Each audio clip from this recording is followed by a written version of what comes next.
Audit report का basic concept example के साथ इजी वे में समझाऊंगा। बहुत सिंपल सा कॉन्सेप्ट, आपको 2 मिनट में समझ आ जाएगी। जस्ट मेरी बातों को गौर से सुनिएगा।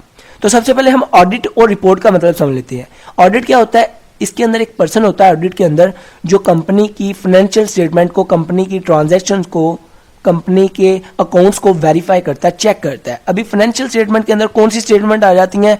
Like cash flow statement, income statement, balance sheet. वो देखता है कंपनी की जो इनकम जो शो करवा रही है कंपनी फाइनेंशियल स्टेटमेंट के अंदर, वो सही है कि गलत है, नेट इनकम। उसके बाद बैलेंस शीट में एसेट को चेक करता है, लाइबिलिटीज को देखता है कि ये सही है, एक्यूरेट लिखे हुए हैं कंपनी ने, इनकी जो रिकॉर्डिंग है वो सही की हुई है।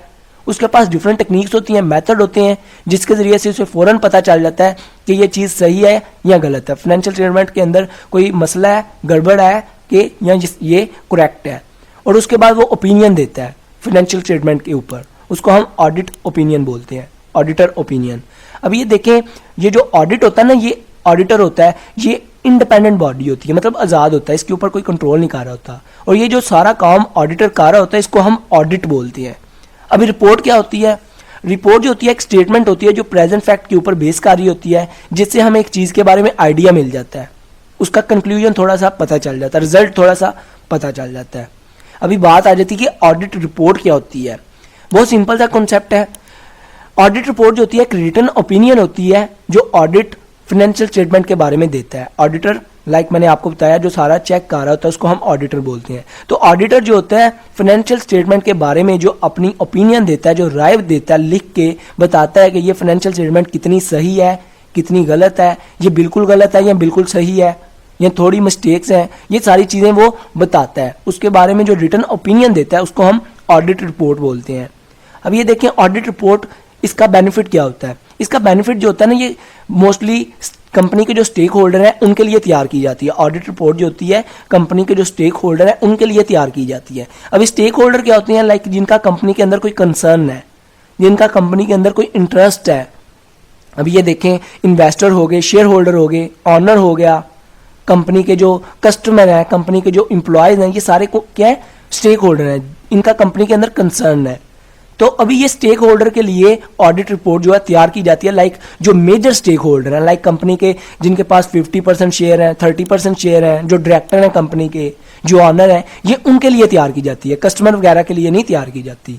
तो उनको इसका क्या बेनिफिट होता है? उनको इसका ये बेनिफिट होता है, उनको पता चल जाता है कि कंपनी की जो कितनी कंपनी के अंदर सच्चाई है, कंपनी कितनी अदल पे काम कर रही है, कितनी ईमानदारी है कंपनी के अंदर, फेयरनेस कंपनी के अंदर कितनी है, कंपनी के अंदर ट्रूथनेस कितनी है, इससे उनको ये पता चल जाता है।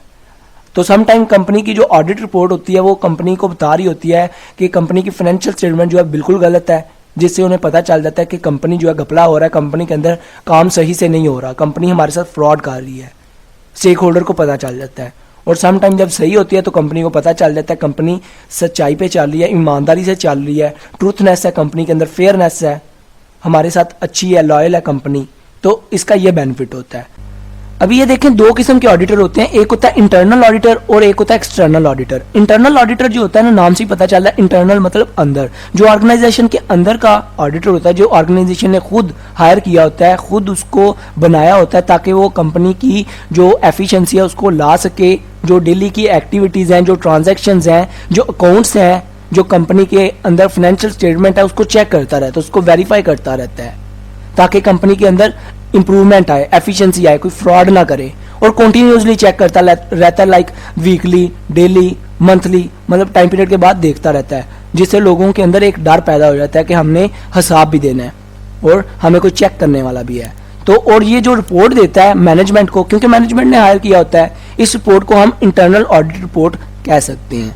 अभी एक्सटर्नल ऑडिटर होता है जो लाइक कंपनी के अंदर जिसका कोई कंसर्न नहीं होता, जो थर्ड पार्टी ने, लाइक कंपनी के मैंने आपको बताया था स्टेक होल्डर होते हैं, जो बड़े बड़े मेंबर हैं कंपनी के, शेयर होल्डर हैं, कोई कंपनी का ऑनर है, वो किसी बाहर की गवर्नमेंट के ऑडिटर को बुलाता है या किसी और कंपनी के ऑडिटर को बुला के अपनी कंपनी का ऑडिट करवाता है, उसको हम एक्सटर्नल ऑडिट रिपोर्ट बोलेंगे। मतलब ऑडिट करवा के वो जो रिपोर्ट देता है उसको हम एक्सटर्नल ऑडिट रिपोर्ट बोलेंगे। और सम टाइम ये दोनों जो इंटरनल और एक्सटर्नल ऑडिटर मिल जाते हैं और मिल के एक रिपोर्ट तैयार करते हैं, उसको हम सिंपल ऑडिट रिपोर्ट बोलते हैं। तो ये इसका कंसेप्ट था। आई होप आपको समझ आ गया होगा। वीडियो अच्छी लगी हो तो सब्सक्राइब और लाइक करना मत भूलिएगा। अपना बहुत ख्याल रखिएगा, दुआओं में याद रखिएगा। Good bye.